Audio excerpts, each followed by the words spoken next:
اللہ کے نام سے جو سراسر رحمت ہے، جس کی شفقت ابدی ہے۔ تارے گواہی دیتے ہیں جب وہ گرتے ہیں کہ تمہارا رفیق نہ بھٹکا ہے نہ بہکا ہے، وہ اپنی خواہش سے نہیں بولتا۔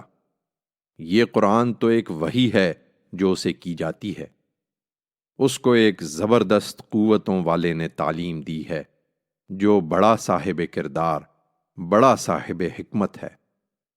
چنانچہ وہ نمودار ہوا اس طرح کہ وہ آسمان کے اونچے کنارے پر تھا، پھر قریب ہوا اور جھک پڑا، یہاں تک کہ 2 کمانوں کے برابر یا اس سے کچھ کم فاصلہ رہ گیا۔ پھر اللہ نے وحی کی اپنے بندے کی طرف جو وحی کی۔ جو کچھ اس نے دیکھا وہ دل کا وہم نہ تھا۔ اب کیا تم اس چیز پر اس سے جھگڑتے ہو جو وہ آنکھوں سے دیکھ رہا ہے؟ اور اس نے ایک مرتبہ پھر اسے سدرۃ المنتہا کے پاس اترتے دیکھا ہے، جس کے پاس ہی جنت الماوا ہے۔ جب سدرہ پر چھا رہا تھا جو کچھ کے چھا رہا تھا، اس کی نگاہ نہ بہکی نہ بے قابو ہوئی۔ اس نے اپنے پروردگار کی بڑی بڑی نشانیاں دیکھی ہیں۔ اس کے برخلاف جو کچھ تم مانتے ہو اس کا ماخذ کیا ہے؟ ذرا بتاؤ۔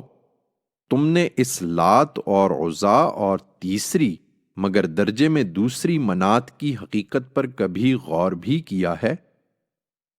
تم انہیں خدا کی بیٹیاں کہتے ہو، سبحان اللہ، تمہارے لیے بیٹے ہیں اور اس کے لیے بیٹیاں، پھر تو یہ بڑی بھونڈی تقسیم ہوئی۔ نہیں، یہ محض نام ہیں جو تم نے اور تمہارے باپ دادا نے رکھ لیے ہیں۔ ان کے حق میں اللہ نے کوئی سند نہیں اتاری۔ ان کی حماقت پر افسوس، یہ محض وہم و گمان اور اپنے نفس کی خواہشوں کے پیروں ہیں، حالانکہ ان کے پاس ان کے پروردگار کی طرف سے نہایت واضح ہدایت آ چکی ہے۔ یہ اپنی خواہش سے جو چاہیں بنا لیں، لیکن کیا آدمی وہ سب کچھ پالے گا جو اس نے چاہا؟ ہرگز نہیں۔ سو یاد رکھیں کہ دنیا اور آخرت سب اللہ ہی کے اختیار میں ہے۔ اس کے قوانین کسی کی خواہش سے نہیں بدلتے۔ اور ان کے معبودوں کا کیا ذکر؟ آسمانوں میں کتنے ہی فرشتے ہیں جن کی شفاعت کچھ بھی کام نہ آ سکے گی، مگر جب اللہ اجازت دے جس کو چاہے اور جس کے لیے پسند کرے۔ جو آخرت کو نہیں مانتے وہی فرشتوں کے نام عورتوں کے نام پر رکھتے ہیں، حالانکہ انہیں اس معاملے کا کوئی علم نہیں ہے۔ وہ محض گمان کی پیروی کر رہے ہیں، اور گمان حق کی جگہ کچھ بھی کام نہیں دے سکتا۔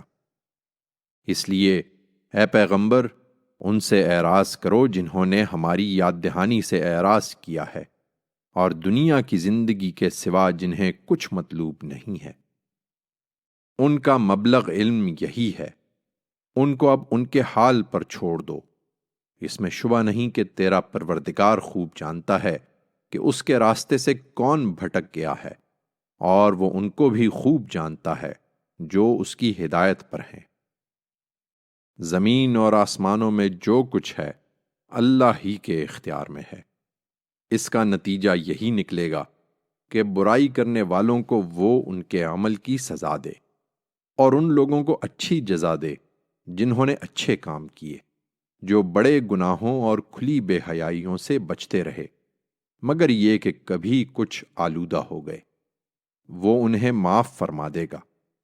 تیرے پروردگار کا دامن مغفرت یقیناً بہت وسیع ہے۔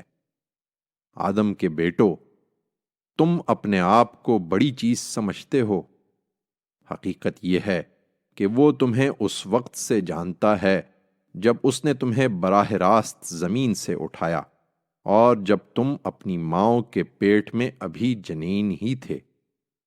سو اپنی پاکیزگی کے دعوے نہ کرو، تمہارے لیے تقوی ہی باعث شرف ہے، اور جنہوں نے تقوی اختیار کیا ہے انہیں وہ خوب جانتا ہے۔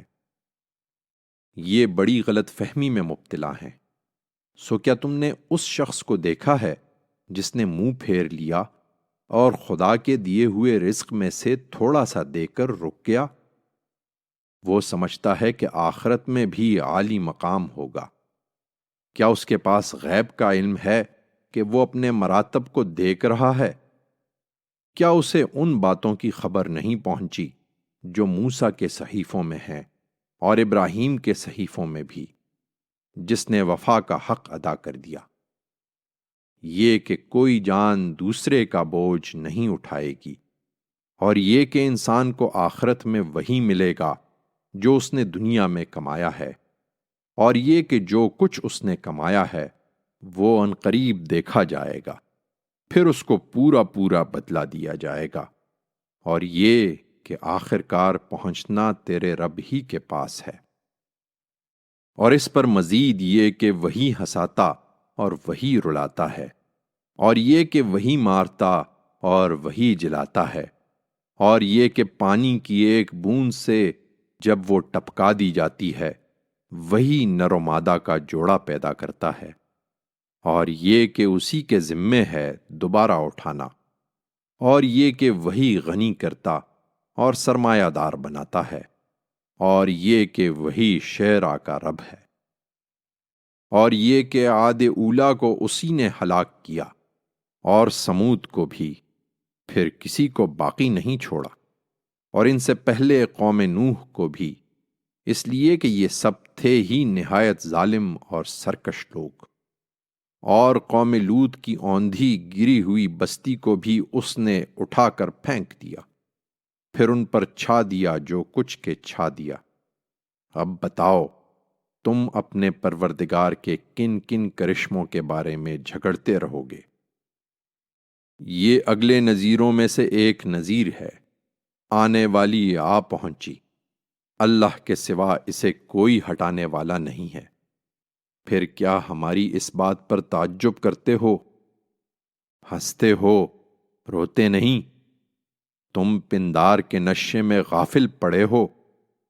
سو ہوش میں آؤ اور اللہ کے سامنے سجدہ ریز ہو جاؤ اور اس کی بندگی کرو۔